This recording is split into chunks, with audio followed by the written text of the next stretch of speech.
everybody. How are you today? Welcome to Impossible Live if you're joining us for the first time. Welcome back if you're joining us on a replay. And I'm really delighted and excited you're joining us. Let us know whether this is your first time or a repeat visit, where you're joining us from, and a way that we can help you in between our impossible lives. Let us know about your zones of genius. If you have any special offers or something exciting that you want to share also with our audiences. And really delighted about today's topic. Normally, we're talking about how we got here. And the challenge today about the topic of boundaries is kind of whether they're an invisible fence or not. And in some cases, the reason why I'm using the word invisible is we have professional and personal boundaries. We have boundaries sometimes around time or space that we're trying to create. They can be physical, it can be emotional. And as I was reminded today, they also can be generational, where we're trying to safeguard our boundaries in personal relationships with family members we may live with, family members we may see on holidays, and family members who we really are trying to create all of the above. But really, when we start talking about boundaries, I'd love to think about them as a way to share our need for respect and our need for protection. And when I was in a weekly networking group, this wasn't something I was really good at communicating. I had a lot of boundaries and ended up with a lot of issues sometimes because people seem to trample over them. Because the ones that I didn't share frequently, in some cases, because you're in a professional setting, you're not necessarily in a leadership role, you're a team member, and you're not really sure when you have the opportunity to voice and share our boundaries. I was thinking about some posts that I had seen recently on social media, and one of them I'm really delighted, one of our former guests, Louisa from Mastering Cultural Differences. Louisa shared a post last week and I popped into a thread, and I have to really thank her. Louisa was my first guest on Impossible Live, and she really helped me think about what some of my boundaries were, but they're boundaries that I thought about in terms of video and going online. Were there things or invisible lines that I wasn't willing to cross? And I now can say straight up from our conversations, I appreciate every ounce of feedback from different corners of the world, from different backgrounds, from different professions, from dreamers to employees. And in the process, I was delighted today. Thanks, Lachelle, America's Supermom, for tagging Jennifer, our boundary hunter. And Jennifer had a quote. And Jennifer's quote was, "Boundaries are the picket fence around our garden of serenity, to which we control the gate of entry." Boundaries, whether we're sharing them or we're not sharing them, they're a way really to make some time for self-care. They're also a really good way to let people know what is acceptable, what is permissible. And in some cases, it can be uncomfortable because we're talking about our fears, we're talking about our values, we're talking about our codes, some things that we don't normally share with people that we've just met or with coworkers. Hey, beautiful Lachelle, thanks for being there. I think the thing that I love about Jennifer's quote is the word serenity. We hope to live in a world where there's a lot of peace. It's pretty fragile at times, and fragile in the sense that we don't really know where others are coming from. But I think boundaries are a clarity opportunity for us. And I never thought of that when I was in a weekly networking group, that some people just didn't know what was culturally acceptable, what was acceptable as a person in business, in a different industry, in a different background. But I think what I love about Jennifer's quote and the word serenity in there is that without sharing our boundaries with others, professionally and personally, things can feel a little bit intrusive. It feels like somebody's in our personal or our professional space. And I'd love in our discussion, not just think of them, as Jennifer said, as like a picket fence, because some of my boundaries, they're not fences you can see through. There are some places, and I really appreciate Jonathan Howard for reminding me of this years ago. We need to be uncomfortable sometimes with being uncomfortable. Louisa's quote last week was fabulous.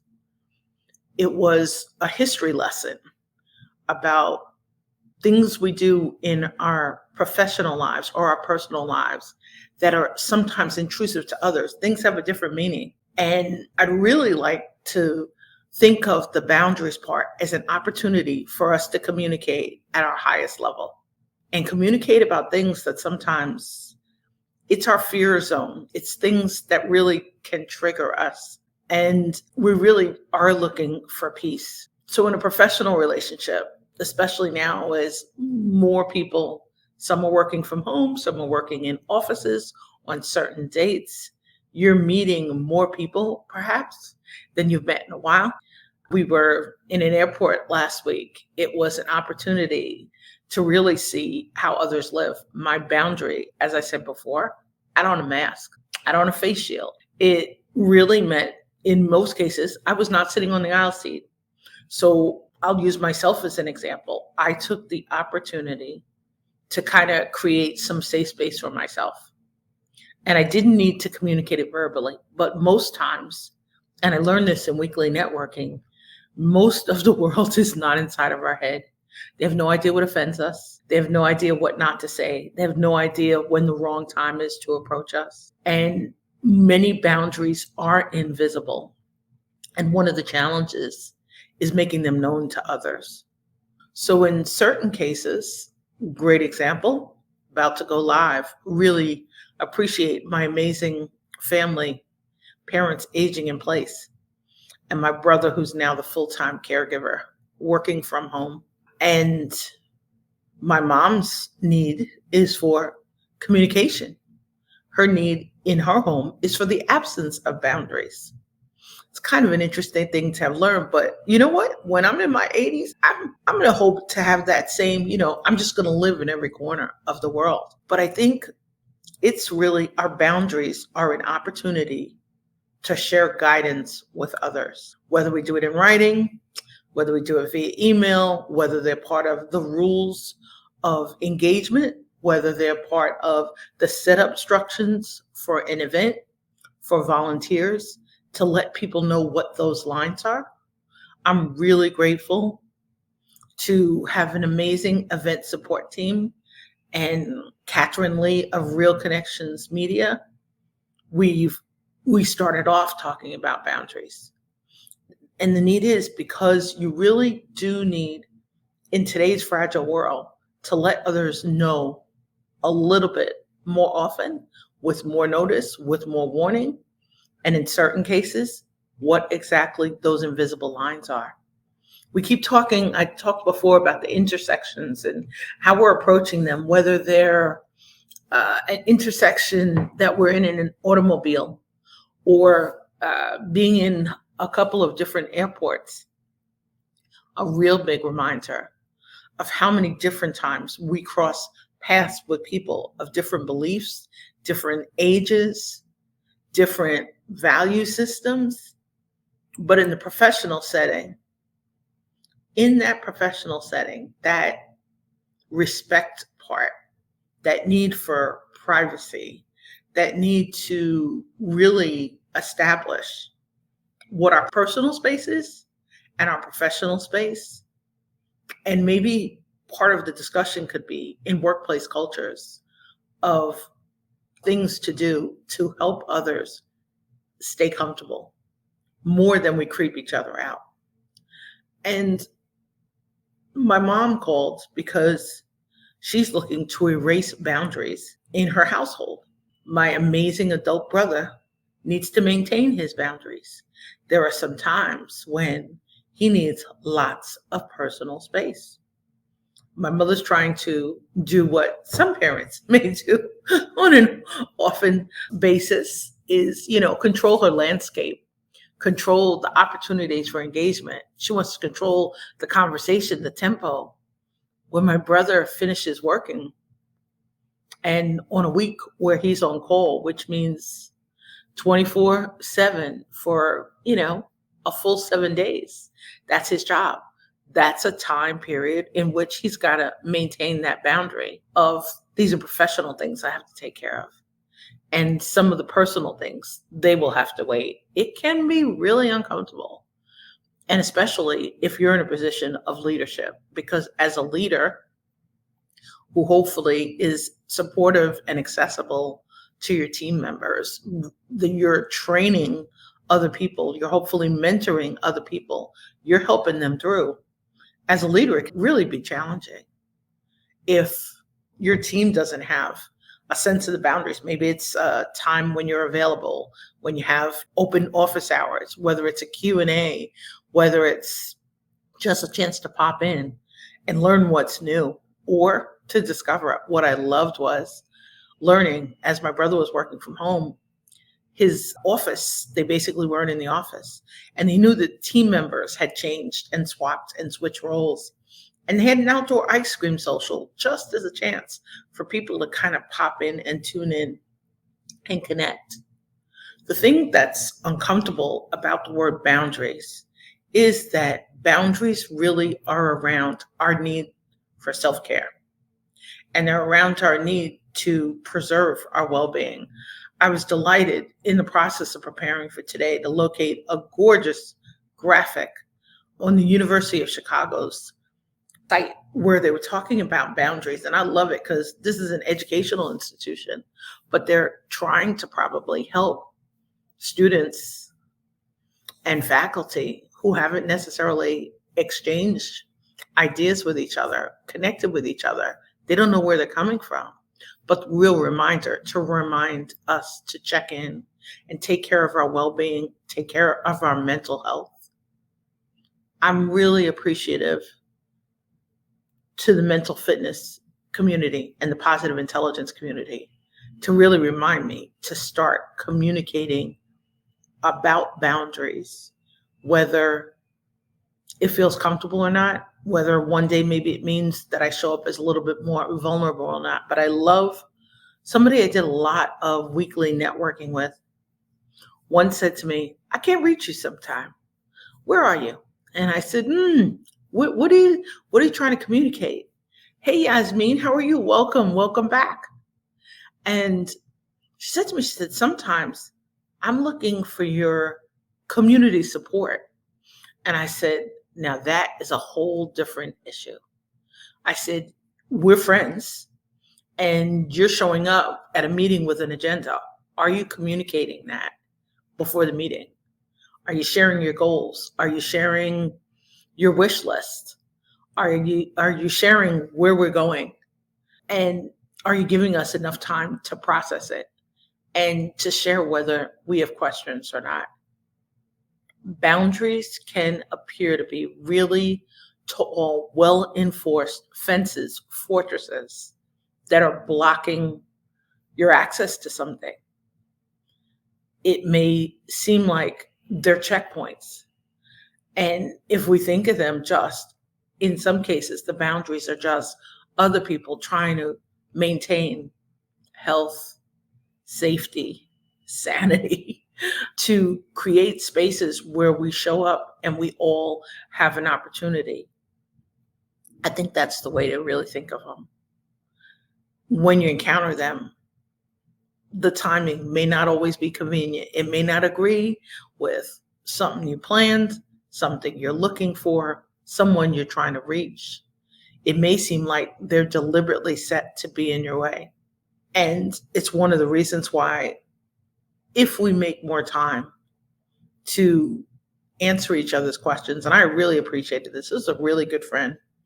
And she felt that something I did was frustrating her. And what it really was she was announcing policies that weren't decided by a community. They were not messages from a chamber. They were messages from an employer. And many of us showing up, we weren't employees of this organization. So maybe we just wanted to learn more about them, understand why they were put in place. It's another really great idea if we're sitting around with new teams and we're trying to creating those rules or cultures, kind of to do it around value system that's shared. Otherwise, the boundaries feel like fortresses, and they can feel like they're there to make some of us not feel welcome and to make others feel that they're creepy. We have boundaries in our client relationships. We have them in our professional relationships, and we have them in our personal relationships. And in many cases, they're not shared boundaries. They're not supposed to be. They're personal. In some cases, they're corporate. In some cases, they're cultural. And if we keep thinking underneath about the respect for others, the respect for our health, the respect for our well-being, the respect for our safety, as we're building them and sharing them, we might find more common ground. One of the things I find interesting, and I'm really appreciative of this, is working with people of so many different generations and working with people of so many different cultures. We're coming from so many different directions. As adults, just like my mom does not like the words no. She does not like the words not at all. And I'm smiling because we had a discussion about that about 2.5 weeks ago. And I'm grateful to have these ongoing discussions with my family about them. And I'll be making a call shortly because my mother needs to know why the boundaries she sets up, why we're not all just following her rules. So I think one of the things as you're building boundaries is to really feel more comfortable when your boundaries are an area of vulnerability or it's about something that you feel is intrusive, is to really take some care and sometimes ask for help, exploring it in a conversation with someone else before you explore it in a group. And just like my friend, she had boundaries that she was sharing. She wasn't part of the leadership team that designed them. It can make them hard to share, much less communicate or implement. It's whether we're willing. And in some cases, in professional settings, it's one of the reasons that leads to, as they call it, the Great Reset or the Great Resignation. So trying to meet somewhere on some common ground, whether it's coming up with ground rules or whether it's showing up in a group and being willing to have those challenging conversations. I love it because a coach I spoke with recently spoke about having chemistry sessions with her clients. It was a really great way to set some ground rules and to kind of set the framework with which we explore. I think the thing to remember about the boundaries is they are extremely personal sometimes. And it's really the timing with which we communicate and share them. And in some cases, find a private space to share your boundaries. If you're not comfortable or you're not in a culture where you're sure you want to share them in writing, I had to have a hard discussion with someone who at one point was my client and I was their client. And I invited somebody in who was neutral from a totally different culture. So we were 3 people of 3 different cultures, of 3 different age ranges, 3 different backgrounds. But the one thing I knew that would happen in the conversation was we were going to have a conversation with clarity. So take your time when you're sharing them. Feel comfortable when you're creating them and when you're reinforcing them. And if you're just getting started with this, reach out to somebody who does not always agree with you, who you trust, who can help you create them, maintain them, and build them. Your comfort zones are really important. Your safety zones are really important. And on that note, this one is for you. I hope you stay safe, stay well, stay inspired, and please stay in touch. And thank you so much for your cool insights and your comments as you're joining us live and for replays or during virtual coffees. And I hope you have a magnificent day. Stay safe, stay well, stay inspired, and please stay in touch. Take great care.